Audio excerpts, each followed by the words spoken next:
OR Media present Audio Articles, Culture Corner series.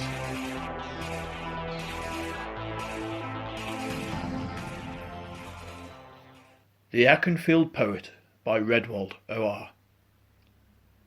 In 1969, the book Akenfield, Portrait of an English Village was published.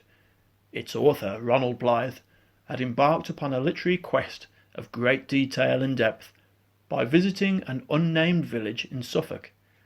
Akenfield is a composition of two real places, Akenham and possibly Charlesfield.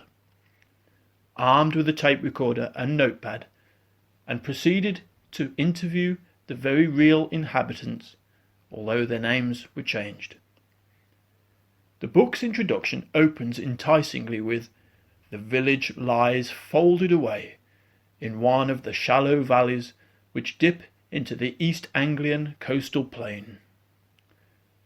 In some ways the book has similarities with Orwell's excellent The Road to Wigan Pier, in that it offers a snapshot of real life and includes statistical information, although it's worlds apart in terms of location. Weird often brings things to prominence just at the right time, and such was the case when, in the autumn of last year, I picked up my very worn copy, 1973, of Akenfield, having recently joined the Poetry Society. Some years ago, poetry would not have interested me, but the years and Odinism have changed me. Poetry is magic, encapsulated in the written and spoken word. It is the language of Odin, and the language of mystics. It is the voice of the universe, and those who delve into the world of stanza and rhyme find themselves viewing the world in a different way. And so, on that dark winter afternoon, when the fields were frosted and the trees were dead and brittle, I happened upon Akenfield, and was drawn directly to the village poet, buried deep on page 312. In half a dozen short paragraphs, the Akenfield poet offers his wisdom. He speaks of his move to the countryside after working in London and writing a poetry of despair. He talks of his love of cultivating the land, of growing fruit and vegetables, of coming to the village to find my health, my wholeness. He talks of the deep country, and says, in spite of machines and sprays, I still find nature with a capital N in this valley. And he continues, this is where poetry comes in. It is only by living in nature that the whole man can develop. He laments urban life and says city poets miss the voice of the goddess. Interestingly, our poet cites just one single poem, The Mental Traveller by William Blake.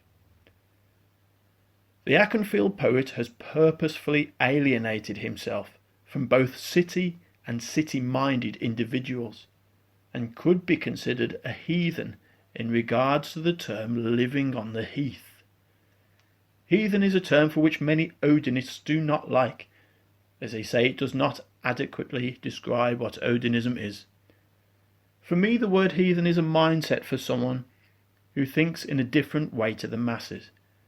It does not need to be used in place of the word Odinist, but Odinists should be aware that, like the Akenfield poet, there are many of our folks who are heathen in mindset. Our unnamed friend draws to a close by referring to time. You enter time when you enter a town. You rush through it. In a village, time enters you, slowly, naturally. I knew so little about time and its importance when I came here. Eventually, its poetic value has been revealed to me. Our day-to-day life is that of a town.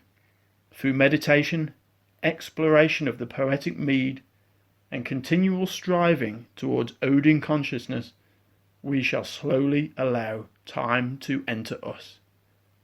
Odin, hail! You've been listening to an OR Media audio presentation.